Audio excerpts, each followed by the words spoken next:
All right, let's talk about turning your investments into an actual paycheck. We're always told to invest for the long run, for retirement, for some far off future. But what if you need money this month? Well, today, we're going to break down exactly how to do that. Let's dive right in. And hey, real quick, if you find this kind of practical financial advice useful, do me a favor and hit that like and subscribe button. It seriously helps us know you want more of this stuff. Look, a 40-year plan to become a millionaire is great. Fantastic, we all want that. But let's be real for a second. What about right now? How do you get your investments to pay your bills? Not in 40 years, but this very month. That's the real puzzle we're going to solve today. To do this, we're going to climb what I like to call the ladder of income. We'll start on the very first rung, the safest one, with stuff you probably know, like FDs and bonds.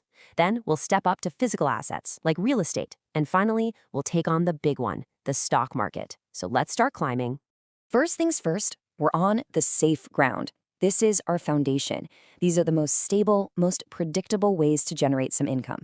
Think of this as ground zero before we start moving up. So let's talk about the good old fixed deposit, the FD. It's simple, right? You're basically loaning your money to a bank, and they promise to pay you a certain interest rate. It's safe, no doubt. But here's the kicker. The returns are usually around 4 to 6%. And with inflation where it is, that means your safe money is actually losing its buying power every single day. Okay, so let's put FDs head to head with something like corporate bonds. With a bond, you're still loaning out your money, but this time it's to a big company, not a bank. Now, the risk is a little higher. I mean, a company could theoretically go under. But look at the return. We're talking 9 to 11%. That's a return that actually beats inflation. So for generating real, usable income, bonds are a way better tool. Okay, time to step up to the second rung of our ladder, the asset play. Now we're moving from financial paper to things you can actually see and touch. We're talking about real estate. Now, with real estate, you're actually getting paid in two ways at once. First, you've got the rent checks coming in every month, which usually works out to about a 3% return per year. But the real power is that on top of that, the property itself is going up in value. That's property appreciation, which is typically another 5 to 6%. You add those together and you've got a really solid return. But here's the giant elephant in the room. Buying property costs a fortune. We're talking a massive amount of cash just to get your foot in the door. For most of us, that's just not an option. So, is there a back door? You bet there is. It's called a REIT, or a real estate investment trust.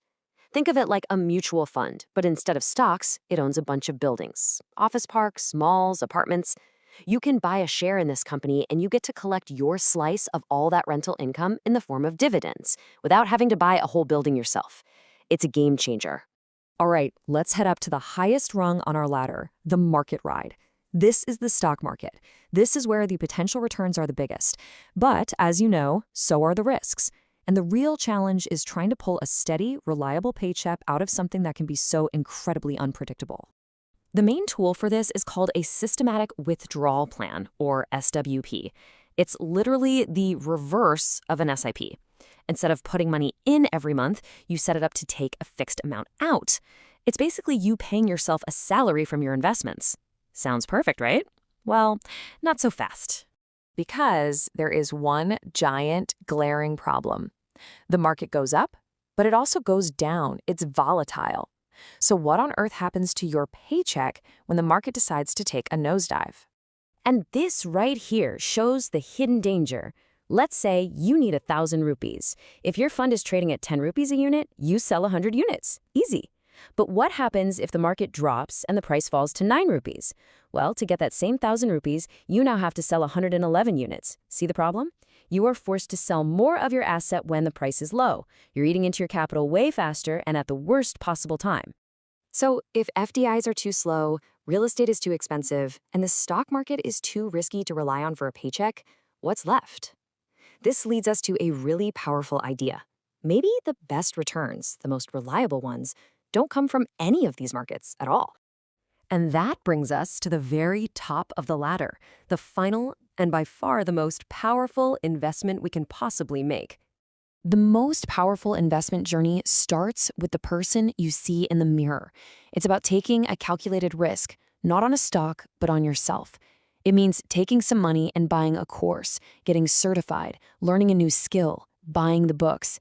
It's about fundamentally upgrading your own abilities so you can dramatically increase what you earn. And the results? I mean, just look at this. They're not even in the same universe. FDs might get you 6%, a good corporate bond maybe 10%, but investing in yourself, the source material for this explainer tracked an income growth of 49% per year. No stock, no property, nothing on planet Earth can give you that kind of consistent return. The ability to increase your own salary is the greatest and most reliable paycheck generator there is. So I'll leave you with this one question to think about. After climbing this whole ladder, after looking at all the options, what is truly the most valuable, most powerful income-generating asset that you can possibly invest in today? Thanks for watching.